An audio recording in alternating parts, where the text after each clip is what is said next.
নমস্কার, আপনারা দেখছেন ইন্ডিয়া 365 ডেজ নিউজ। সত্যের সাথে সাধারণের পাশে।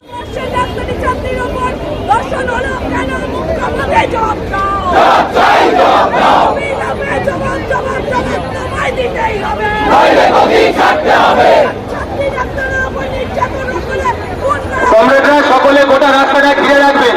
এই চরম নারকীয় বর্বরতার প্রতিবাদে গোটা রাজ্য জুড়ে যেভাবে ধিক্কার জানানো হচ্ছে প্রশাসনকে, এই অপদার্থ প্রশাসনকে ধিক্কার জানাতে আমরা আমাদের পানিহাটিতে উত্তর 24 পরগনা জেলার ডাকে এই অবরোধ কর্মসূচি চলবে।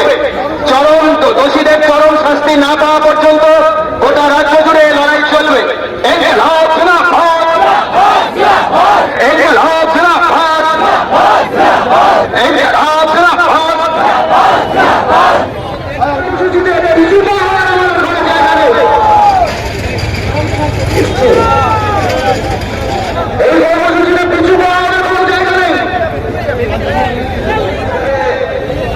নৃশংসভাবে অত্যাচার করে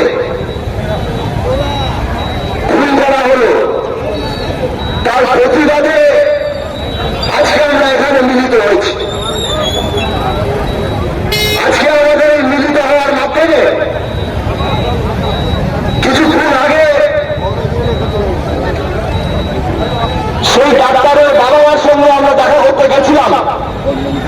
এই জেলার ছাত্র যুব আন্দোলনের নেতৃত্বরা, তাদের দু হাত ধরে আমরা এই আশ্বাস দিতে পেরেছি যে তাদের লড়াইতে, তাদের কন্যাকে বিচার দেওয়ার লড়াইতে আমরা তাদের সঙ্গে থাকবো, তাদের আইনি লড়াইয়ে থাকবো,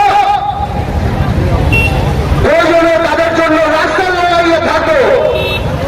তাই কমরেড আজকে যারা এখানে উপস্থিত হয়েছি, এই রাস্তা আমরা এখন অবরোধ করতে চাইছি। এই রাস্তা আমরা এখন অবরোধ করবো। এসএফআই, ডিওয়াইএফআই, মহিলা সমিতি এবং আরইএফের যে কর্মী নেতৃত্ব উপস্থিত হয়েছেন, এই রাস্তা অবরোধ করবার প্রস্তুতি নিন। এই রাস্তা দিল্লিতে এগিয়ে এই রাস্তা অবরোধ করবার প্রস্তুতি নিন। যে ডাক্তারকে পানিয়াটি